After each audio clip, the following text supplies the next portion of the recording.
All right. Well, I don't know what happened. My phone got shut off. Weirdest thing. All I'm doing is holding it in my hand, talking. Word of Truth, YHWH, welcome. Believers, welcome Israel. We're getting the Huntington Beach rain. We're getting the coastal rain. It's pretty cool. Really cool. Love it. We never get rain. Huntington Beach gets one rain and the rest of Southern California gets another rain. But this is our rain right here. This is the coastal rain. It's really cool. So everyone else is still in bed. It's raining hard. But damn. When you got a job to do, you got a job to do. And so here I am. The Lord gave me a bunch of stuff. I love coming out when it's like this. I wish you could see out the ocean. Let me see. Turn on this. There you go. You can't see for very long.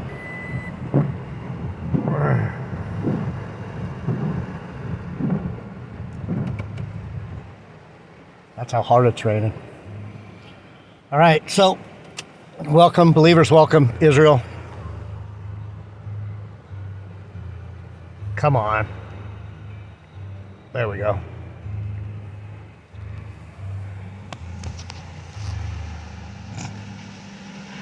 I can't believe it's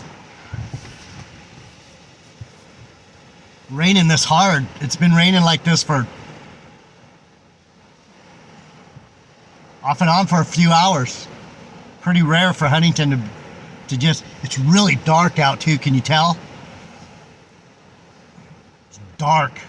It's that dark, thick, heavy rain. I have a feeling they're gonna flood us out this winter. I think that's the goal of the elite, is to just flood us. Probably in late February, they're gonna make one of those Pineapple Express storms where they suck all the moisture out of around the Hawaiian Islands, and that low pressure drops into the middle of the Pacific and it gains a bunch of water, and then they slam it into the coast. They did it in, I know they did it in 1980, 81. That was one of the first times. Man, we got huge surf. The houses were falling into the water. The hillsides were fucking rushing down into the city. Biblical stuff. And then they did it again in like 94, 95. Huge El Nino. That year we had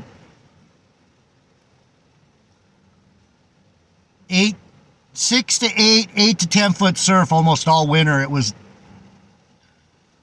psycho, and I knew it was going to happen. I went and bought a 710, a big wave board, because they were saying there's going to be a huge El Nino. I believed them. I'm like, if they're saying it's going to happen, now they're not so upfront about what they say. They said this was going to be nothing, but it's like raining like son of a gun out there. But anyhow, Bible study with JD Nija, Jeff Deloach. Thanks for being here. Thanks, brother Ahmad Gabar. See what I say? All I need is someone to kind of help me, and things happen. A lot of fun looking for pictures for the thumbnails. My brother,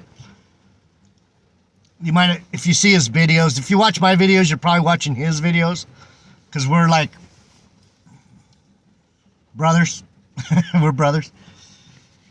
And I can't say that about very many people. And he showed what a brother is. A brother is someone who hears you, listens to you, and then acts on what you're saying. Trusts you as a brother. And he showed that that I could trust him to be there and to help and to listen and to understand and to see. So that being said, thanks, brother. I'm having a lot of fun with that. I'm a pretty artistic guy.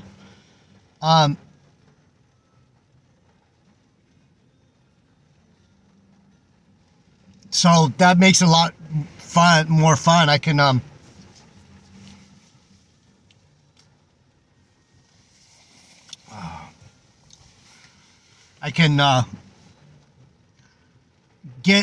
probably get more views with some of the if I do the thumbnails right.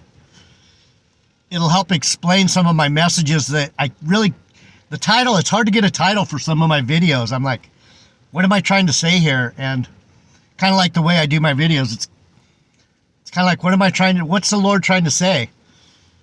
And I just let him speak, and it's like I try and come up with a title that fits, but it's kind of like the Tetragrammaton. The unspeakable name. It's the unspeakable revelation. There's no box like my messages follow, people. There's no box that the Lord wants to be put in. It's a living word. It lives. So that's the beauty. Man, I always used to wonder why my pastors would say daily devotion. And so when I went to the discipleship class, that was part of the discipleship program, was every day. And that's kind of how my spirit is anyway. I'm very obsessive and, what would you call it? You know what I'm saying? I'm habitual. So I have to be careful what habits I get involved with, because they will tend to continue until something gets in the way and stops it. So right now I'm on a good roll. I'm staying away from the pub as best I can. The bad thing about that is when I went the other night, I overdid it. That was not good. Had a good time though. I'm kind of fun when I'm drunk most of the time. If you can put up with it. If you like me, you'll have fun. But if you don't, it's like, fuck him, you know. I tend to get mouthy and come up with silly jokes that some people don't think are all that silly. But anyway, thanks for being here. Hey,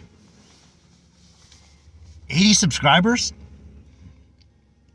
That's amazing. That's amazing. I'm humbled, honored, because in these last days, a lot of people are sticking their head in the sand going, oh, I don't want to know. Don't talk about God. And so thanks new subscribers. Man, I'm heading for 100 subscribers if now that my thumbnails are going to be coming out. I'm going to be able to draw attention instead of the beach or my fat face on the video. You know, at least they don't have to see they'll have to get used to seeing it like this. But again, thanks for being here. I appreciate it. It makes the assignment more thrilling, more fun, more serious. I can't just, oh well, no one's listening, I'll say whatever the fuck I want. Slack you. I feel like I have a duty now to make sure my content, I'm explaining what I'm trying to explain. I'm getting it through to you, and I have to try a little harder to condense my thoughts. So what I'm going to do is I'm going to go through this theme, and I'm probably going to jump around a little bit because I have so many different things on my mind to talk about. The first one, I better get this one out of the way, was really interesting about the name, the YHWH, the Tetragrammaton. I was listening to good old Chuck Missler, and he pointed out something to me. This guy, say what you will about Christian pastors, there's a difference between a pastor and a scholar. And see, I come from that scholar side. I want to dig in to the truth of the Bible in a way that is fun, drama. It has drama. I want to get the poetry. I want to be enthralled by the way the words play together. And so that's why if you've been with my channel for very long, you know that it's a living word. Like I was saying earlier, it's a living word. The word is whatever the Lord can give you, your imagination. What does it mean? What does that mean? And there's so much in the Bible. That's why he spoke in parables. He was trying to show you that not everything you read is what it seems. And so, from a scholarly point of view, you're always looking for a deeper meaning. A remez is what it's called. The rabbis call it a remez. It's a arrow pointing to something deeper. It's like there's something else there. Dig, right? Buried treasure. Dig, remez. Dig it. Take pause. Salah. You know what Salah is, right? Salah is in the Psalms. Whenever they wanted to make emphasis on something that was said, they would do a pause in the song, Salah, which means take a pause and let that sink in before you start the next verse, because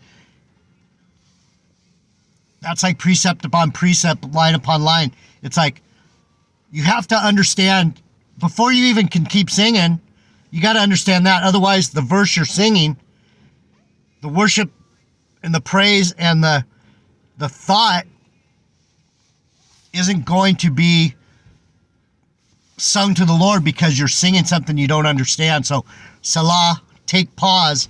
And we used to joke about this, me and my ex-girlfriend Joy. Take pause. Dig it. What do you do? What's a dog do with his paws? He digs it. Take pause. Dig it. That's a JD Nigerism. Salah. Take pause. Dig it. So, what was I talking about? See how that happens? Oh, Chuck Missler was talking about the Tetragrammaton. And so we've been going through this because my messages follow and the Bible follows. It's a pattern, people. It's not prediction and fulfillment as much as it is a pattern. And if you see the pattern, the prediction and the fulfillment comes natural. You don't have to search for it. It is in the pattern. You'll see it in the pattern. So what he was saying is, he was talking, it was in Mark. I should probably pull that up so what I'm going to go into today is the Benjamite thing again. So if you've been with my channel for any length of time, you'll probably trip out going, this guy heard from the Lord, and he told him that he was one of his, of Benjamin of Judah. That's trippy, isn't it? Because it's true. That's what's trippy about it. It's like, as time's gone on, I've taken pause, I've dug into it, and he did that for a reason. And a lot of that reason has to do with the Gentiles, because Paul was the apostle to the Gentiles, and Paul was a Benjamite, right? And so I'm not going to go too far into how ignorant and stupid it is to come against the house of Saul. And I'll point out another simple Bibliology. That's another JD Nigeism. Let me pray. Heavenly Father, bless this message. We come before you with a humble, contrite spirit and a loving, worshiping, praiseful heart. We respect you and reverence you in ways that you are things that we can never understand until you show these things to us. And we wait every day on these revelations that you bring to us, so that we know you better each day. Amen. It's starting to come really easy. I know exactly what the Lord would like me to say to him, and I love it. You don't have to pray forever and ever. You just have to pray every day for what you're looking at, what you're going for.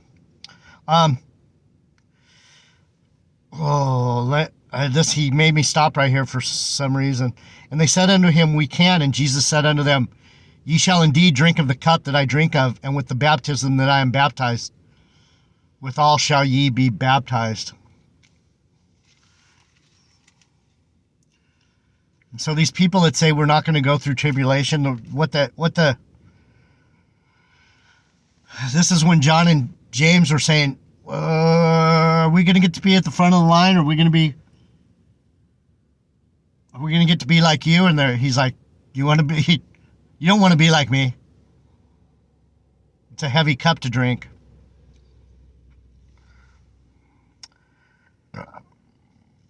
James and John, the son of Zebedee, came saying, Master, what would we do that you should do for us whatsoever we shall desire? What do we need to do to get from you what we want? And he said, what would you that I should do for you? Fucking guys. Worldly. This is an example of worldly guys. What do you do? I want to be your right-hand man, and he wants to be your left-hand man.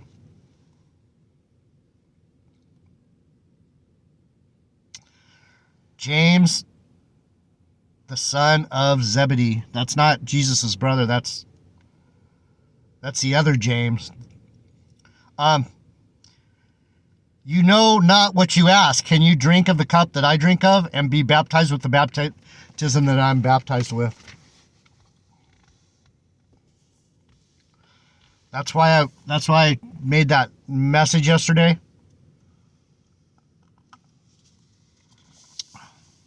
What was it called? Does God love Israel? Or does God really love Israel? Does he love only Israel? He doesn't love only Israel, but does he even love Israel? So what's he saying? But you sit on my right hand, and on my left hand is not mine to give, but it shall be given to them for whom it is prepared. Dang, can never get the message I'm thinking of. I always have to. That's why I do 4 messages a day, because it's like, well, I get to do my message too. I did yours. They're all his messages, but he makes me stop and look at this stuff.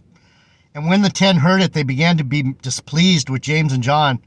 And Jesus called them to him and said unto them, you know that they which are accounted to rule over the Gentiles exercise lordship over them.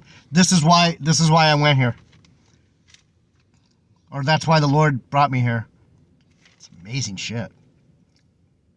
Right? I was just talking about, I'm going to do a message on the Gentiles and Benjamin and the Israel-Gentile connection.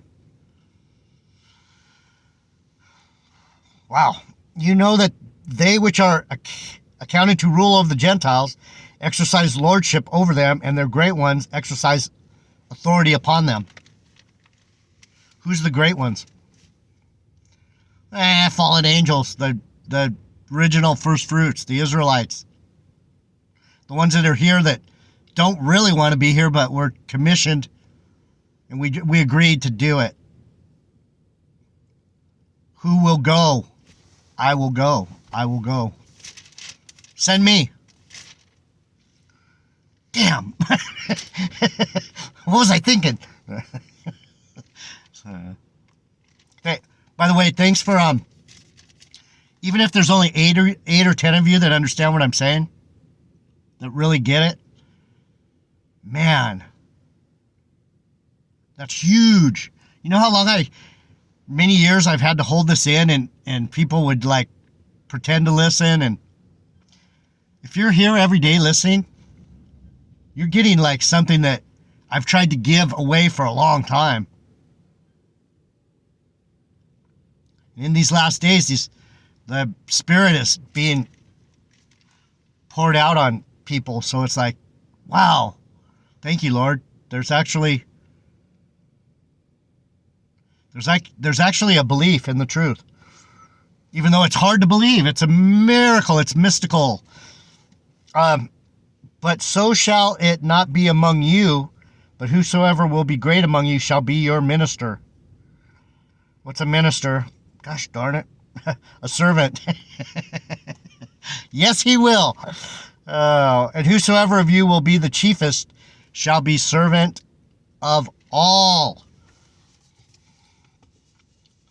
Who's going to be the greatest? Servant. Jesus Christ. Why? Because he's the servant of all. He's the servant of the Jews and the Gentiles. He serves. He's got the portion for every. He's going to deliver every man his portion. That's what he's telling his disciples. You want my portion? I don't think you do.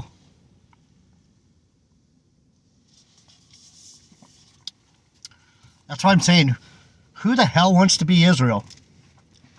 What, are these guys nuts? Yeah, you better be hopeful you're not Israel, you guys, because you're not acting like them. And whosoever of you will be the chiefest shall be servant of all. For even the Son of Man came not to be ministered unto, but to minister and to give his life a ransom for many. Why? Who's he ransoming for? The people that want out of prison. Get me out of here. Get me out of here.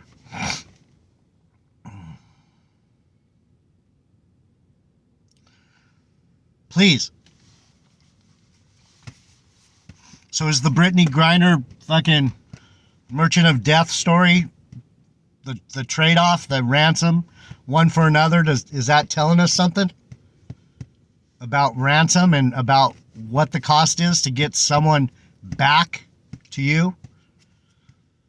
It's like playing out a devil version of this same story that I just read. Who's gonna ransom for fucking ABC Mafia girl? Shit, we'll give up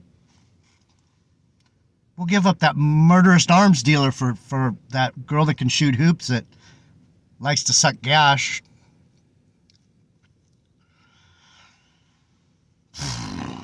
Weird shit, people. Okay, so back to the Tetragrammaton. So that was a jumping off point for my message for the Gentiles, and the cup and the ministering. Who is J.D. Nija? I'm a servant. I'm trying to serve up some food every day. It's a daily buffet. Eat what you want. Spit out the bones.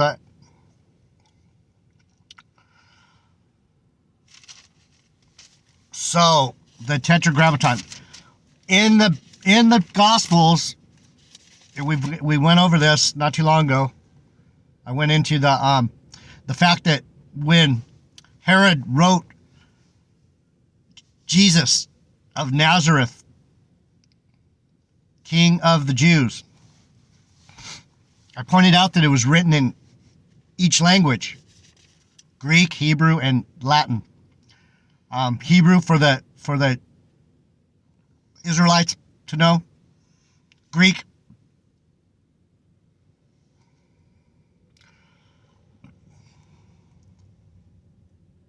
for the heathens, and Latin for the Gentiles, or vice versa. I'm not sure. The Latin and Greek, it's the language of now, so Greek would probably be more the Gentiles, and Latin would be like heathens. I don't know. But the point I'm making in what I'm looking for here is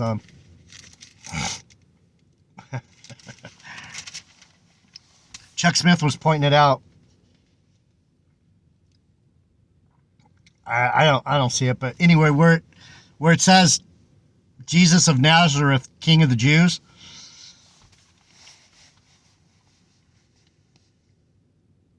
that is the Tetragrammaton, because each letter, if you know anything about the way the Hebrews do it, like in Psalm 119, every letter, the Aleph, the bet I don't know the Hebrew that well, but each letter starts the stanza, the verse.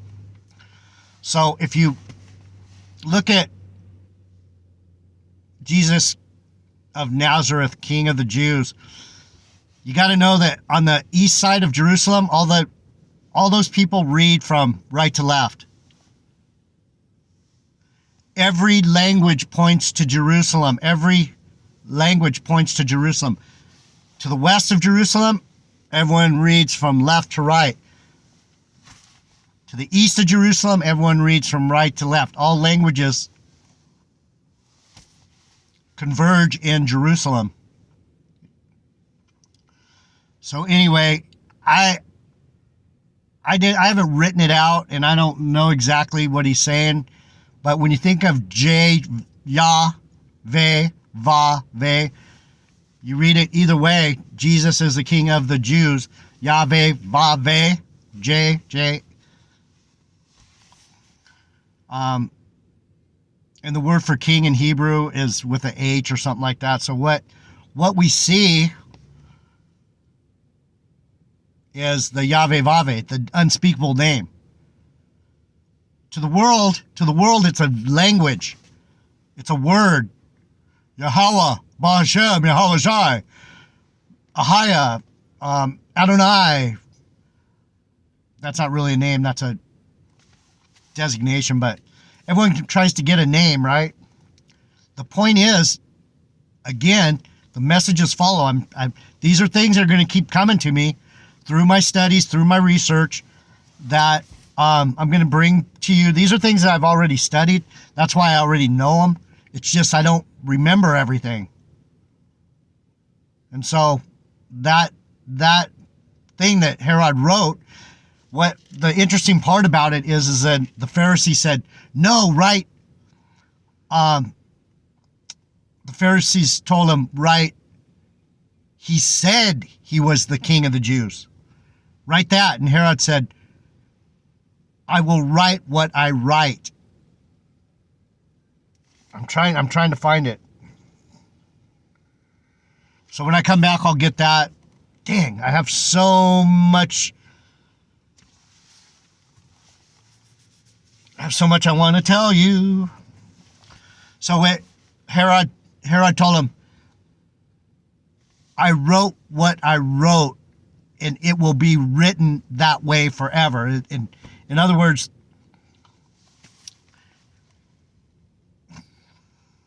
the King of the Jews is the King of the Jews. That's the same guy, the Yahweh Vave. That's why when you don't believe in the Trinity, you're all bugged out, you're stupid, you don't understand the Bible. Jesus is not the son of Joseph. Fucking come on, sir. Yeah. It's almost funny to me now. It's like people believe all kinds of stuff. They don't know the Bible well enough to even get into the main text. You can't even go anywhere if you're stuck there. You're stuck. You're in quicksand. You're never going to get out. And that's the point of these messages. I want out of the fucking box, man. You people don't box me in.